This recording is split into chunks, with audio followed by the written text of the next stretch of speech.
There's a couple things you can do. Here's one thing. Pay attention to what you think about. Take stock of your thought life. Is there anything you fixate on that you find yourself thinking about all the time? And then secondly, and this thing takes honesty, right? Another thing you can do is ask yourself this question. Me ask myself this question. What is it that I expect to save me from my broken life? And here's the way you can do that. Is there anything about which you think something like this, right? If only I had that. If only I had that, then my life could be complete. If only I had that, then I could be content. If I could just get that thing, then I would have meaning and fulfillment in my life. If I could just get that. If there's anything that you think that about, then maybe there's a false god in your life. You know, this happens to us, right? It happens to me. The other day I was driving down a neat little road that I found called River Lane or River Road or something. It was over on the Brazos, and they had these great houses right on the Brazos. I would love to have a house right on the Brazos. I think that would be so cool. You know, sometimes I'll find myself driving in a nice area of town and I'll see that house and it's got the wraparound porch. Oh, I'd love to have a wraparound porch. And I find myself thinking about, I could sit out in the evenings, on my wraparound porch and, it'd be great. And I bet that house has got a double sink. I would love to have a double sink. You're brushing your teeth and you're waiting, is she going to spit before me or what, how are we going to do this? All those problems are solved, right? And closets, I bet it's got big closets. My little closet, I got to stack stuff up. It's so annoying. If I had big closets and a double sink and a wraparound porch and a place on the Brazos, how could life be wrong? That would be great. Then I'd have it. Then I could be content. Then my life would be worth it. Then things would be good for me. If just I had that. Or maybe you aren't tempted by material things as much as other people. Maybe you're like me in this way too. What you really want is to be able to kick back and relax and have people leave you alone. Right? That's what I want to do. If the kids are always needing something, one thing or another, that won't leave me alone. Work emails coming in, events every night of the week. If the world would just cooperate and just leave me alone so that I could have some time for myself and I could kick back and relax, then I could enjoy my life. Then my life could be good. Then I could live the fulfilling life. If only I had that time. And the interesting thing about worshiping these false gods, when we fixate on them and when we think we got to have them to live a fulfilled life, before we can be happy, if we could just have that, we know better. Because there's been other things in our life that we fixated on that we thought, if only I had that, and then we got it, and 2 weeks later it didn't do anything for us anymore. The guy in the big house with the wraparound porch and the double sink and the big closet, he's looking at something else, thinking, if I only had that, then I could enjoy my life. These are false gods. We expect them to save us, but they never do. And still we fixate on them. And still parts of ourselves, these lies of Satan have taken hold in our soul, and we think we have to have that to be fulfilled or to be happy or to live the good life or to be worth something. And we don't. Only God. Here's another possibility. Maybe you're the ambitious sort. Maybe what you want is the respect of others. You want influence, right? Maybe because deep down, you're not convinced that you're worth very much unless people can see you as one of the winners, one of the respected people. You need to be seen in this way, and so you think to yourself, if I could just get that promotion, if I could just get that tenure track job I'm after, if I could just get that my business could just be successful in that way I need it to be. If I could just get that, then people would look at me and I'd be respected. Then I'd be worth something. Because maybe deep down you're not convinced that you're worth very much unless you get that thing that you expect will save you. So you will notice now that good things can be false gods. A lot of these things I'm mentioning are all good things. None of them can save us, though. Here's another possibility for some of you. I'm not sure about this one. It might be that some of you are at a place in life where you're content with what you have and who you are. But you find yourself thinking about your kids a lot, right? If only little Johnny and little Jane, they're showing so much promise. They're such good leaders. And I know that they can achieve great success. And when they do, that will make all this worth it for me, right? The success that they have is going to be something that's going to make my life worthwhile. And if they're not successful, and if things don't work out for them the way that I want to, then what? Life won't be the way you want it to be. It'll be a failure. What? Then what? I mean, it's good for us to cheer for our kids. And it's good for us to want success for our kids. But our kids can't complete us. Only God can do that. Here's one more common false god, I think. Maybe you think like this, right? All you need is love, right? If you could just get that one girl or that guy to notice you, right? Because they're really something special. Everybody, they're smart and they're funny. And if they would just notice you, that one person you've been thinking about, if they would just notice you, that must mean you were noteworthy. Right? If you could just get that person to notice you, then life would be good. Or maybe it's even like this. Maybe you've lived a little while. And maybe you're lonely and you haven't found anybody to share your life with. And you think to yourself, if I could just find that person, I'm not particular, I'd be that person or that, just someone to share my life with. If God would just give me someone to share my life with, then I could be fulfilled. Then my life could be worth something. Then I could be content. Obviously, God designed a system where we share our lives together. It's a good thing. But when we fixate on it, when we expect that it will save us, we'll be disappointed. Or maybe you're already married, right? And you find yourself married to someone who, to one degree or another, is unable to love you well. And you think to yourself, if only my spouse would just be able to, show me a little more respect, right? Or be able to show me the affection that I need. Then, when I got home, it wouldn't feel so tense. Then I could enjoy. Then my life would be worthwhile. If only my spouse would help with the kids a little more, right? If only he would do the little things to show me the love that he used to do. Then I could be happy. Then my life could be fulfilled. Then I could be complete. Then I could feel like I was worth something. And again, I don't mean to minimize. It can be tragically difficult to be going through life alone and looking for someone. It can be very difficult to be in a marriage with someone who's unable to love you well. But nonetheless, again, when we look for fulfillment in anyone but God, we will fail to find fulfillment.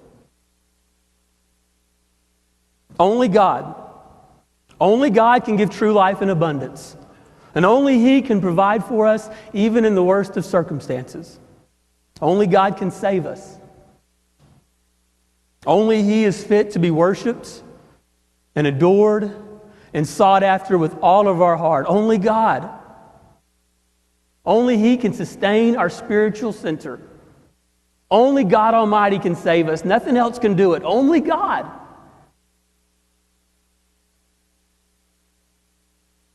So the people of Israel, they put away their false gods and they met together at Mizpah. And they went to the well and they got water and they poured it out in the sight of the Lord. They fasted and they confessed their sins. These are all things that you and I need to do too, and other things like them. These are called the spiritual disciplines. And when they're done with a humble and contrite heart, we gain access to a power from on high, just like that day at Mizpah. A power from God to overcome our enemies. Those lies of Satan that have found purchase in our heart. Those false gods that we worship, that we expect to save us. Sometimes the power that we receive on high is what I like to call a slow power. Right? It's not loud. It's not like the day at Mizpah. It's not loud or thunderous. It doesn't come in a moment. It's more like water over rocks. You look at water trickling over rocks. It's not very loud. You can put your hand in it. It doesn't seem very strong. But over time, the canyons are formed. My dad's dad, my papaw, passed away on Thursday. He was going to be 95 years old tomorrow. And instead, we're going to be going to Bryan to go to his funeral. And my papaw was an amazing man. And I would go see him, especially late in life, and I don't know how to explain it. If you've known some older people who grew sweeter and sweeter with each passing year, then you know what I mean. But you talk to him, and there was no malice. There's no envy or hostility or anxiety in him. If he was whatever he was dealing with, he was just full of love and joy, and he saw beauty around him. He was so sweet. He had such a sweet spirit. And the thing about my papaw is, while he was always a good man, he was not always that good a man. I talked to my dad about the kind of father that my papaw was to him. And it's probably not true of my papaw to say that he was always free of anger and malice and hostility and bitterness, that he always saw beauty and joy around him. It's not true of him. It wasn't always that way. But he kept access.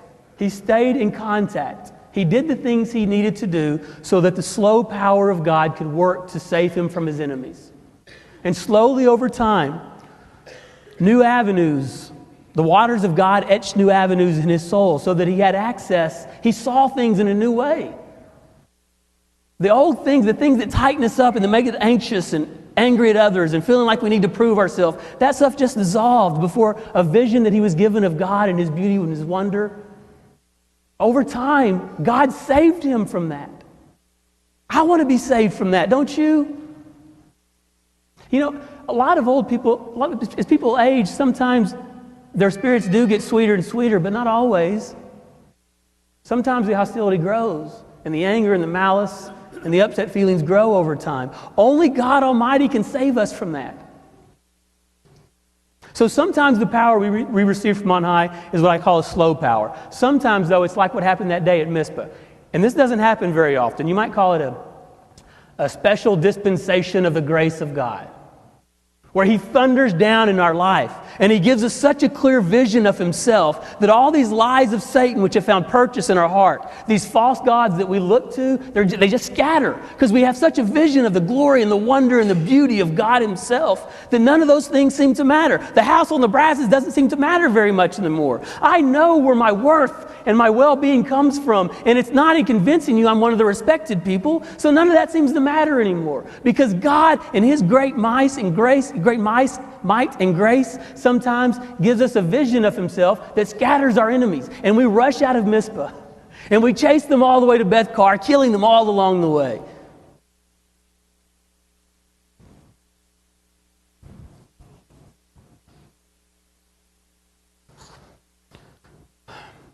So when Samuel saw that God had empowered his people to overcome their enemy, he chose a stone to erect as a memorial.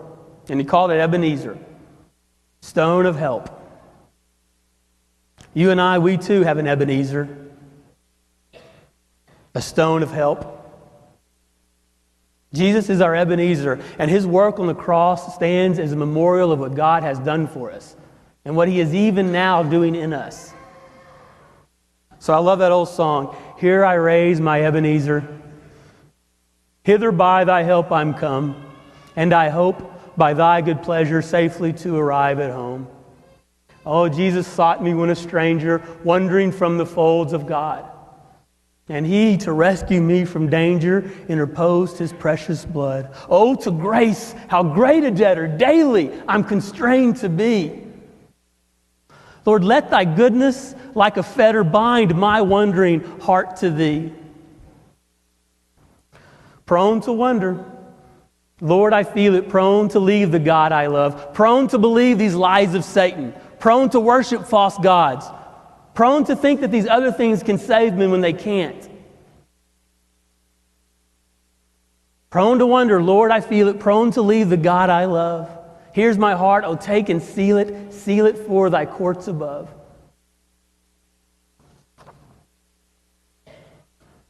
So just as Israel came to Mizpah under the leadership of Samuel, so we come to Mizpah this morning.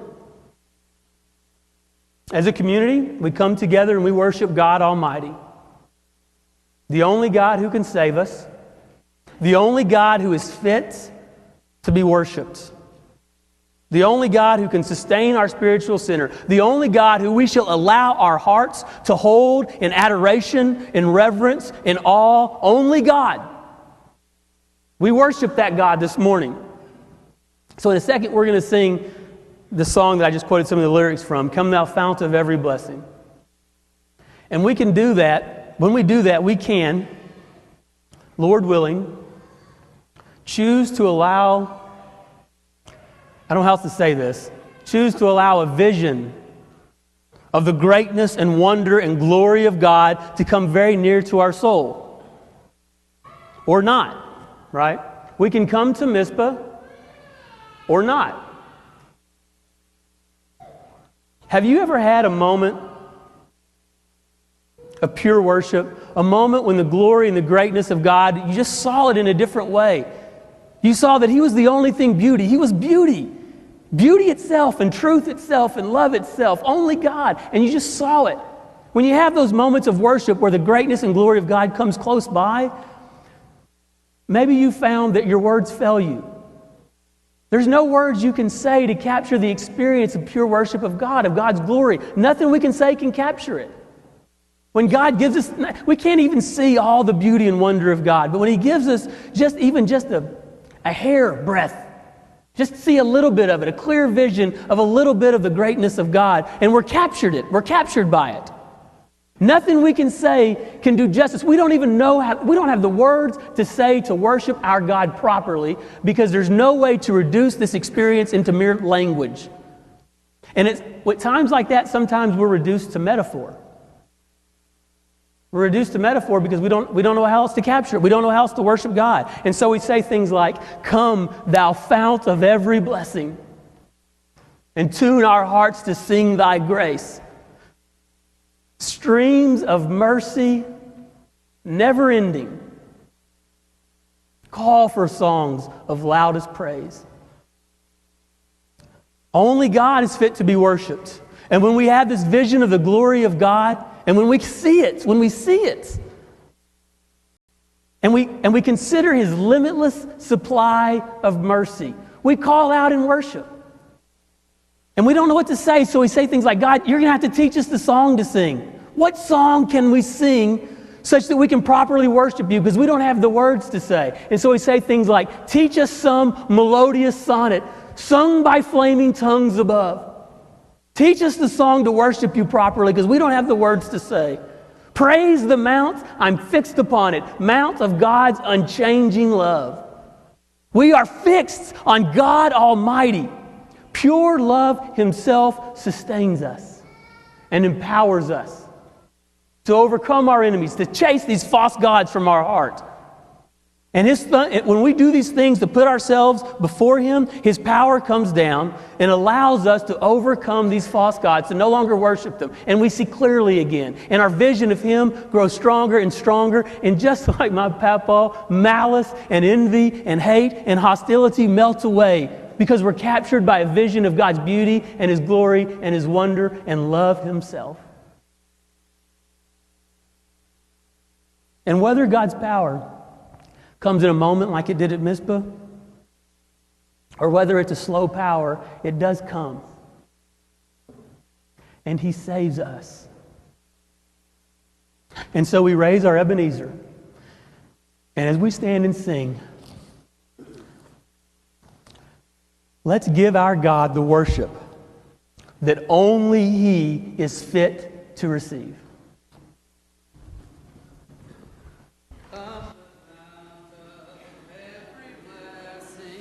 Tune my heart to sing thy grace, streams of mercy never ceasing, call for songs of loudest praise. Teach me ever to adore thee,